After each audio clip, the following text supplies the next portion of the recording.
Bonjour à tous, j'espère que vous allez bien. Bon, alors aujourd'hui les amis, on va parler d'une crapule. Ah, même un crapuleux. Mais les gars, moi j'appelle ça carrément un crapaud. Vous l'avez compris, on va parler de Pierre Palmade. Et tout le monde sait les dingueries qu'il a fait. Mais ce que vous ne savez peut-être pas, c'est qu'il sera jugé demain, le 20 novembre, pour blessure involontaire pour l'accident de la route qu'il a provoqué le 10 février 2023, blessant grièvement 3 personnes, dont une femme enceinte qui a perdu le bébé. Voilà, juste ça c'est fou. On ne considère pas que le bébé était une 4e personne parce qu'il n'est jamais sorti du ventre de sa mère. Ah mais oui, c'est une honte. Vous pouvez sortir les sacs à vomi. Bon, on va se regarder rapidement un petit extrait pour se remettre toute cette histoire en tête. Je suis désolé pour ceux qui l'avaient oublié, mais on n'a pas le choix. On va parler de lui. Et une fois qu'on aura bien son histoire en tête, vous verrez que sur TPMP, ils ont décidé de faire des choses bizarres. Après le grave accident de la route le 10 février 2023, Pierre Palmade sera face à la justice et sera jugé pour blessure involontaire. Le parquet a précisé que le motif retenu était celui du conducteur ayant délibérément violé une obligation particulière de prudence ou de sécurité et ayant fait usage de produits stupéfiants. Pour rappel, l'humoriste de 56 ans conduisait sous l'emprise de stupéfiants en Seine-et-Marne et avait percuté de plein fouet une voiture en sens inverse. L'accident avait fait 3 blessés graves, dont une femme enceinte qui a perdu son enfant. Les victimes déplorent d'ailleurs que la juge d'instruction n'ait pas retenu les réquisitions du parquet qui étaient en faveur d'une qualification d'homicide involontaire pour la perte du fœtus. Selon une jurisprudence constante de la Cour de cassation, un enfant qui n'est pas né n'existe pas en tant que personne, un fœtus n'a donc pas d'existence. Ah oui, mais jamais je ne l'admettrai, ça, vous avez pété un plomb. Arrêtez un peu. Ou alors qu'on me ramène la mère qui est enceinte, qui veut son enfant et qui ne considère pas que ce qu'elle a dans le ventre, c'est la vie. Mais cette personne n'existe pas. Alors moi, je veux bien qu'il y ait débat sur l'IVG, mais là, elle a rien demandé, elle est dans sa voiture. Il leur a brisé leur vie et il ne craint rien du tout. Regardez-le, il est protégé par sa célébrité alors même qu'on ne sait pas comment il l'a obtenu, cette célébrité. Qu'est-ce que c'est que ça? Il n'a pas de talent, il n'a jamais fait rire personne. Et ça va être très simple, le premier qui rigole à la blague qui va suivre peut directement quitter cette vidéo. Mais oui mon gars, on peut plus rien pour toi. L'œuf ou la poule? Quand je vois la gueule de la poule, je dirais qu'on a plutôt commencé par l'œuf. J'ai résolu un mystère. Non, bah non, nul, zéro, y a rien. Ta blague n'est pas drôle, mais c'est normal. Elle ne comporte ni chute ni construction. Que quelqu'un m'explique où était censé se trouver le passage drôle dans ce qu'il vient de dire. Et en plus, il nous respecte même pas, hein. Ça, je crois que ça a été filmé après l'accident. Le t-shirt débraillé, les pupilles dilatées, elles sont même plus dilatées, elles sont éclataxes. J'ai juré que dans son état actuel, ses yeux brillent tellement qu'il voit dans le noir. Non, y a rien à rattraper. Il devrait être en prison, il nous fait des blagues pourries. Et en parlant de blagues pourries, les amis, regardez celle de Jean-Marie Bigard. Ah bah oui, parce que Jean-Marie a son avis sur le sujet. Quel paillasson celui-là. Non mais je pense qu'un jour il faudrait élire le roi des paillassons. Et Jean-Marie a toutes ses chances. Et Jean-Marie, tout le monde l'a lâché. Tout le monde l'a lâché, et je dirais presque sauf vous. Ouais. Mais c'est vrai que tous ses amis antérieurs, Muriel Robin a des mots très durs, beaucoup ne lui ont pas pardonné ce qu'il avait fait. Enfin, c'est-à-dire même Muriel Robin, là, je vais la charger un petit peu, pardon Muriel, hein, mais elle empêche les 2 pièces qu'elle a coécrites avec Pierre, ils s'aiment, ils se re-aiment, qui ont été 2 cartons sublimes. Non mais ça m'impressionne à chaque fois. Quelle serpillière. Ah ça serpille sévère. L'autre il nous explique qu'il va la charger parce qu'elle a une morale. Mais c'est pas elle que t'es en train de charger mon salaud. C'est toi. Au théâtre, eh bien, elle refuse qu'elle soit jouée pour que Pierre ne touche pas de droit d'auteur. C'est quand même assez sévère parce que c'était le seul moyen pour lui de subsister d'un point de vue financier, quoi. Bah sinon, s'il a des problèmes de logement, Pierre, ce qu'on peut lui proposer, après je sais pas si ça va lui plaire parce que c'est petit, hein. Bah c'est la prison, il sera bien là-bas, au chaud, 2 repas par jour. Non magnifique, je te jure, il te laisse même la console. Donc elle le fait, ça fait beaucoup de peine à tous les jeunes metteurs en scène qui s'y seraient bien collés, aux jeunes comédiens qui auraient joué dans ces pièces merveilleuses, avec un rire toutes les 15 secondes. Et elle s'y oppose. Et je trouve que c'est pas très sport, sans parler des bienfaits du pardon. J'ai envie de dire à Muriel, de ce point de vue, vas-y, essaye le pardon. Vous lui lancez un appel ce soir sur le plateau de Face à Hanouna?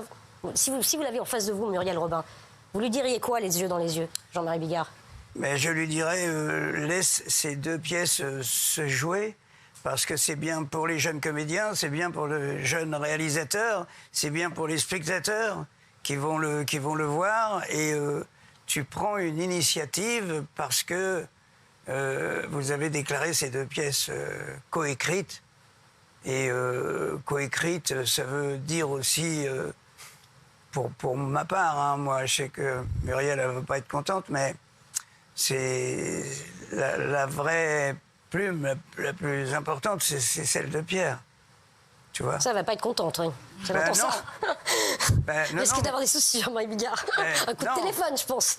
Non, mais faut pas oublier que c'est Pierre Palmade, bel et bien, qui révèle Muriel Robin. Alors, Jean-Marie Bigard, il a deux potes. Le premier commet une dinguerie. La deuxième pote est choquée par cette dinguerie. Du coup, elle en veut au premier. Et qu'est-ce que fait Jean-Marie dans sa grande bonté? Eh ben, il s'en prend à la deuxième. Voilà, celle qui a rien fait, celle qui est choquée. Bah, c'est bien, Jean-Marie. Droit dans tes bottes, comme d'habitude. Tu viens et tu chiales. Ah, qu'est-ce que tu chiales? Ça me rappelle la fois où t'as promis à Dieudonné de faire un spectacle avec lui, que tu as fait la pub de ce spectacle sur les réseaux sociaux pendant des mois avant de venir t'écraser et t'excuser sur tes PMP. Ah mais c'était pareil, on sentait les larmes de croco que tu retiens. Non, franchement, t'aurais dû faire acteur ou comédien ou quelque chose comme ça. Ah, c'est ce que t'as fait, ta carrière est un bide total? Bah, désolé, autant pour moi. Bon, et attendez, c'est pas fini. Là, c'est objectif réhabilitation sur tes PMP. On démarre la machine à laver, je veux qu'on le blanchisse. Ce qui serait bien, c'est que Palmade ressort plus blanc que blanc. Du coup, ils ont décidé de faire parler une ancienne fille qui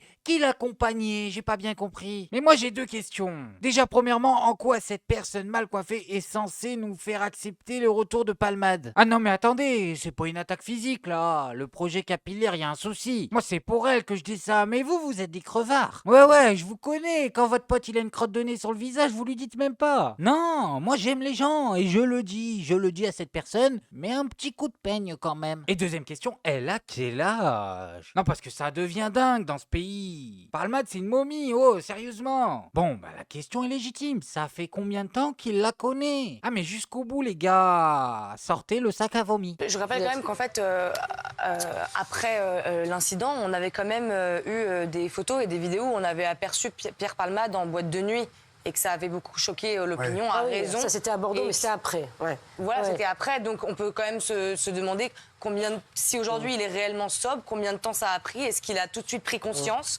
de ce qui... des responsabilités qui étaient les tiennes de se soigner. Quand on l'arrête, il peut y avoir un ou deux petits rebonds. Bah oui, bien sûr. C'est pas pour ça que c'est dramatique. Ce qu'il faut, c'est qu'il n'y ait pas 50 ou 1000 rebonds. Vous y croyez, André, parce que c'est très dur de tenir. Il faut se faire accompagner, j'imagine. Claude Fournier, moi, je n'ai pas vécu cette expérience. J'imagine qu'il faut se faire accompagner, être très bien entouré pour arrêter les substances. Andrea, vous avez réussi à arrêter ou pas? Pas totalement, non. Vous essayez J'ai réussi à beaucoup espacer les prises et je le fais rarement de temps en temps, quoi. Mais c'est une horreur, on est d'accord. Ça vous met dans quel état? Une euphorie, une confiance en soi exacerbée, une motivation exacerbée. Oui, une possibilité de boire une très grosse quantité d'alcool sans être bourré. Oh mais ça va, calmez-vous. Qu'est-ce qu'il a, Bigard? J'ai l'impression qu'il est bien renseigné sur le sujet. Non mais sérieux, ils sont en train de nous le vendre ou ils sont en train d'en faire la prévention? Ah, ça te rend plus intelligent, ça te rend plus beau. Quand t'en prends, tu commences à chier des pièces. Non mais sérieusement, calmez-vous. L'Arcom n'est pas loin. Ouais, c'est ça Ça, aussi. c'est terrible parce que la nuit, elle finit jamais, quoi. Tu continues, t'as l'after, et puis après, t'as le before, et Tu te puis détruis. après... Ouais, c'est terrible, c'est la fête toute ta vie. Ah non, ils nous prennent pour des dindons, T'as l'after... C'est de la destruction. Andrea, vous avez encore des nouvelles de Pierre Palmade? Est-ce que vous en avez Absolument eu depuis pas. l'accident? Depuis l'accident, je n'ai aucune nouvelle de lui. Vous avez essayé d'en prendre? J'ai essayé, oui, tout à fait. Ouais. Mais il a changé de numéro, tout comme moi. Et je pense qu'il ne veut plus forcément avoir de contact avec moi. Il veut plus avoir de contact. Il vous manque ou pas? C'est une personnalité qui me manque, oui. Parce que vous voyez souvent, vous aviez souvent des soirées avec Pierre Palmade? Oui, plusieurs fois par mois. Plusieurs fois par mois, et ça durait combien de temps? Plusieurs Andrea? jours. Plusieurs jours. Non, mais plusieurs fois par mois. Mais en année, vous l'avez vu pendant des 3 années ans, 3, Pendant 3-4 ans. D'accord. Et vous vous entendiez très bien. Aujourd'hui, il vous manque. Oui, il me manque un peu, oui. Ah ouais, mais elle, les gars, dans 20 ans, elle va nous raconter des folies. Vous verrez, vous repenserez à moi. Elle sera là, oui, Pierre Palmade m'a fait ci, Pierre Palmade m'a fait ça. Parce que ça se voit, il a une emprise phénoménale sur elle. Il est même pas là, je sens son chakra. En plus, paye tes journalistes en carton sur TPMP pour ne pas lui poser la vraie question. La seule question qui aurait été intéressante à lui poser. Qui est-ce qui t'a fait commencer? Ah, on a peut-être peur de la réponse. C'est peut-être pas en adéquation avec le projet réhabilitation de Palmade. Parce que moi, ma théorie, et j'ai le droit d'avoir des théories quand même, hein. Je le dis, tout ce que je vais dire à partir de maintenant est à prendre avec des pincettes. Mais à mon avis, Pierre Palmade a rencontré cette fille quand elle était ado et probablement dans la rue. C'est lui qui l'a fait commencer. Allez, j'ai cerné le personnage. Et Bigard qui le soutient, ça nous confirme juste une chose. Que lui aussi n'est pas une personne respectable. Ah ben c'est comme ça. Moi, vous faites des dingueries, j'en respecte pas un. Bref, je voulais juste vous montrer ça. Maintenant, faites-vous votre avis tout seul. Faites attention à vous, faites attention à ce que vous regardez. Likez, abonnez-vous et oubliez pas, le petit com qui fait plaisir. Et on n'oublie pas le petit com qui fait plaisir. Non, le petit com qui fait plaisir. On n'oublie pas le petit com qui fait plaisir. Non, non, celui-là on l'oublie pas.